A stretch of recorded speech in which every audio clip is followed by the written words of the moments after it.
Hi friends, எல்லாம் எப்படி இருக்கீங்க? ஃபைவ் ஸ்டார் சலப்பரின் சார்பாக எங்களோட வணக்கங்கள்.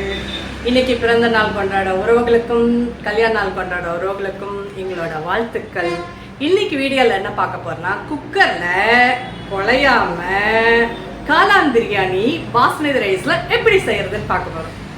சூப்பராக செய்யலாம். புதுசாக இப்போ நீங்கள்லாம் கற்றுக்குறீங்க இருக்கிறவங்களாம் நிறைய பேர் இருக்கீங்க இல்லையா? அவங்களுக்கு அந்த தம் பிடிக்கிறதெல்லாம் கொஞ்சம் ரொம்ப கஷ்டம். அதுக்கு குக்கரில் செஞ்சு முதல்ல கற்றுக்கிட்டோன்னா தம் பிடிக்கும் போது கொஞ்சம் பழக்கம் ஆயிடுச்சுன்னா ஈஸியாக தம் பிடிக்கிறது பண்ணிடலாம்.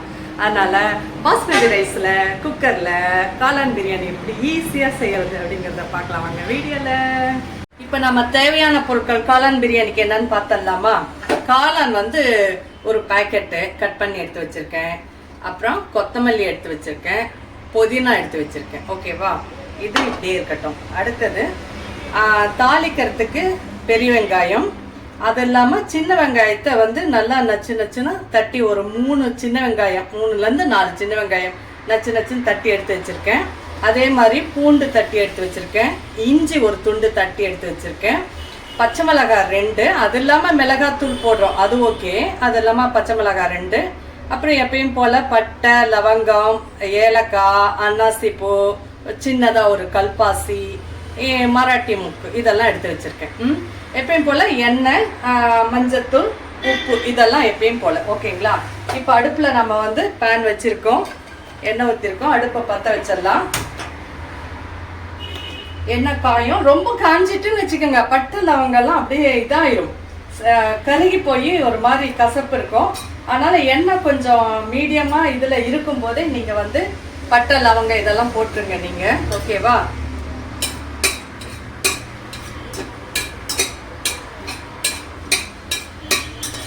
எண்ணெய் ரொம்ப சூடாகாமல் இருக்க வேண்டாம், சூடாக விட்டுட்டீங்கன்னா போதும். இப்போ போதும். இப்போ நீங்கள் என்ன பண்ணுறீங்கன்னா, வெங்காயம் இருக்கு இல்லையா, அதை நீங்கள் போட்டுருங்க.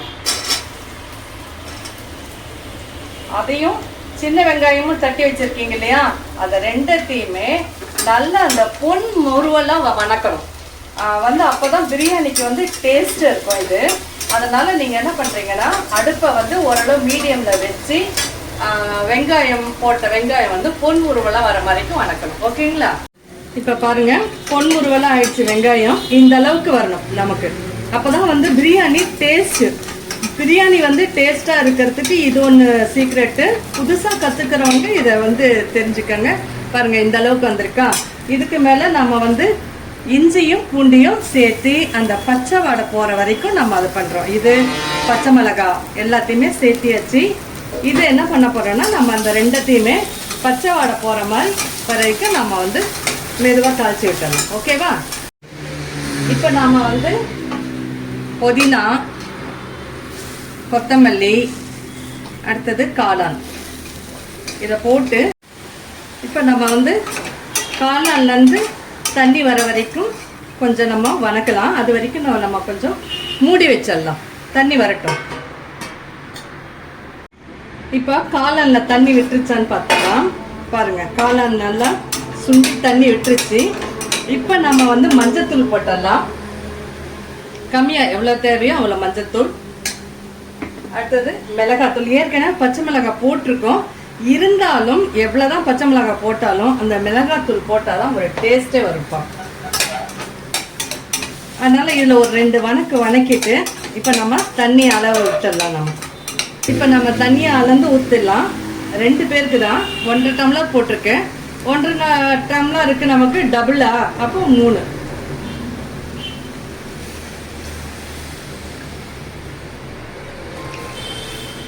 மூணுல கூட நீங்கள் கொஞ்சம் கம்மி பண்ணி ஒரு 2.25 விட்டுருங்க. ஒரு 1/4 டம்ளர் கம்மியாக விட்டுருங்க. நாங்கள் இன்னும் 1.5 டம்ளருக்கு 3. ஆனால் நம்ம பாஸ்மதி ரைஸ்னால ஒரு 1/4 டம்ளர் கொஞ்சம் கம்மியாக நம்ம விட்டுருங்க.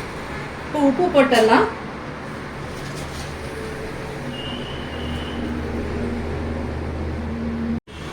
இப்போ நம்ம 2.25 டம்ளர் தண்ணி ஊற்றிருக்கோம். தண்ணி கொதிக்கட்டும், மூடி வைக்கலாம். அது வரைக்கும் கொதிச்ச பிறகு நம்ம அரிசி போட்டுடலாம். தண்ணி கொதிச்சுட்டான்னு பார்க்கலாம். நம்ம தண்ணி கொதிச்சிச்சு. இப்போ நம்ம அரிசி நம்ம ஊற வச்ச பாஸ்மதி ரைஸை ஊற வச்சிருக்கோம் இல்லைங்களா பாஸ்மதி ரைஸ், அதை வடிகட்டி நம்ம போட்டுடலாமா. போட்டு ஒரு பெரட்டிட்டு மூடி வச்சிடலாம். உப்பெல்லாம் சரியா இருக்கான்னு மூடுறதுக்கு முன்னாடி ஒரு தடவை பார்த்துக்கங்க. நான் உப்பு கரெக்டாக போட்டிருக்கேன் நான். ஓகேங்களா? இப்போ நாம் இதை வந்து மூடி வச்சிடலாம்.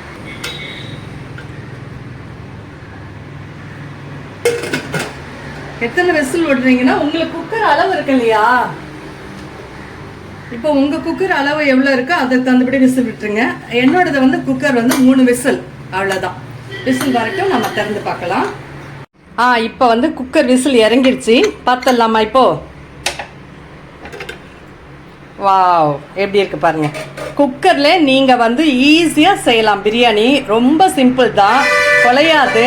தண்ணியோட அளவு இது அரிசி அதெல்லாம் வந்து நீங்க வந்து கரெக்டா ஊற வச்சிட்டீங்கன்னா, தண்ணி அரிசி வந்து அரை மணி நேரம் ஊற வச்சிட்டிங்கன்னா போதும். அளவு இதே மாதிரி தண்ணி அளவு நீங்க இப்போ செஞ்சீங்கன்னா குக்கர்ல குலையாம வந்து நமக்கு வந்து பிரியாணி வந்துடும். பாருங்க அரிசி பாருங்க, குச்சி குச்சா இருக்கா, உதிரியா இருக்கா, அவ்வளோதாங்க. ரொம்ப சிம்பிள், குக்கர்ல ஈஸியா செய்யலாம். கண்டிப்பாக இதுக்கு தொட்டுக்க வந்து ரைத்தா நான் செஞ்சுருக்கேன். நான் குக்கும்பரையும் ஆனியனும் போட்டு செஞ்சுருக்கேன். நான் ரொம்ப உங்களுக்கு பிடிச்சிருக்குன்னு நினைக்கிறேன். லைக் பண்ணுங்கள், சப்ஸ்கிரைப் பண்ணுங்கள் கண்டிப்பாக. தேங்க்யூ.